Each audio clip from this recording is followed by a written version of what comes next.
What is it that makes someone willing to kill in the name of Islam?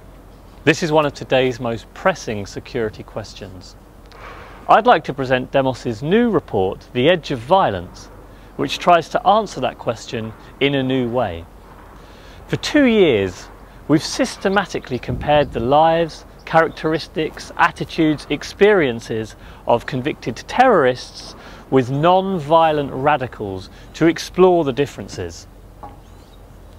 So what is it that drives terrorism? Most people believe it comes from a combination of many factors: Western foreign policy, discrimination at home, lack of education, radical preachers. All of these things matter, of course, but our research suggests that they're shared by those who turn violent and those who don't. What is often forgotten is that terrorists are predominantly young men.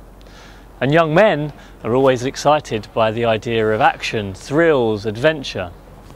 Al-Qaeda is part of a romanticised story, giving these young men the opportunity to have a cause to believe in, to be rebellious, to be different, to be cool. It's always been cool to be against the status quo.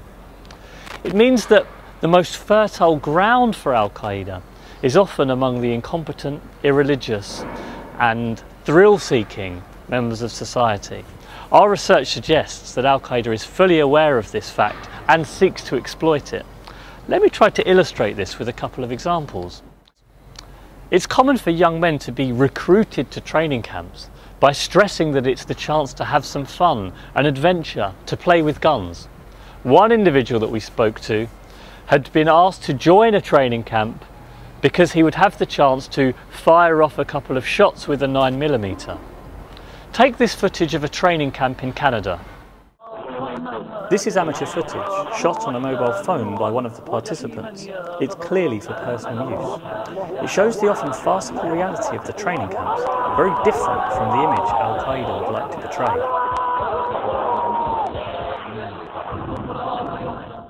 Waving flags, cheering, and randomly firing off blanks is hardly serious military training. These wannabe jihadis are more like your average weekend paintballer, and this fun element is exactly the impression the recruiters want to convey.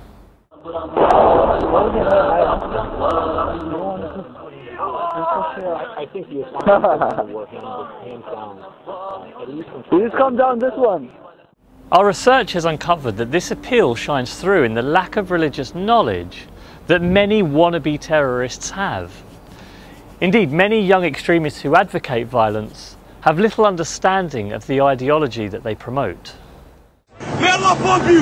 May Osama bin Laden bomb you! May Osama bin Laden bomb you! Of Denmark, so we can invade their country and take their wives and war booty! Allah! Even those who have made the decision to die for their beliefs often appear profoundly unconvincing, and their views are hardly grounded in reality. You know, I only wish that I can do this again, come back again and do it again, and just do it again and again until, you know, people come to their senses and realise how, you know, don't mess with the Muslims.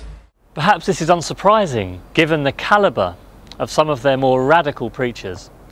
They attempt to appear knowledgeable, but often come across as vacuous, psychopathic, and frankly contemptible.